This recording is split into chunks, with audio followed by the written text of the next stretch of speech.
And here's a few tips when going out and photographing fall colors. The first tip I'm going to offer is contradictory, that's a word, right? Or if I said it right, to what most people tend to do in the fall. Most people tend to go out and get those big landscapes. Well, here's something different to do is to isolate things. Use a long lens and just kind of isolate objects. Get right in on them. Macro photography, that kind of thing.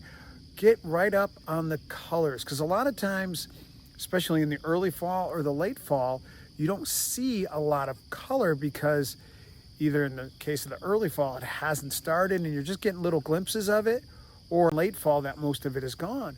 But you can still take pictures during this time by using a telephoto lens or a macro lens and getting right close to some clump of color, like you see some red leaves or yellow leaves here or there. Well, you could just get close up on those. Don't look to take those big landscapes. It's also helpful to use a telephoto lens when maybe you're not super close up on things, but you have objects in the way, someone's house or telephone poles or whatever it could be that's a man-made object that you don't want in a photograph.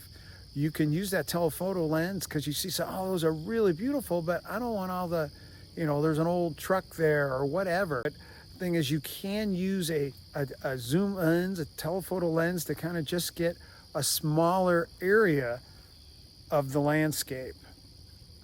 Another thing you can do is to look into water. Look at water and find reflections in the water. Some of my most interesting fall photographs are when I've got reflected color. Sometimes you could get, say if you got a lake and you get a picture of the color in the trees, in the actual trees, and then you see that color reflected in the water and you kind of duplicate the color. Or sometimes you could just point your camera towards the water and just get a reflection. And it's kind of neat if there's a little bit of waves, almost gives a very impressionistic look, a very abstract look to the water, with the colors mixing and the ripples of the water. Not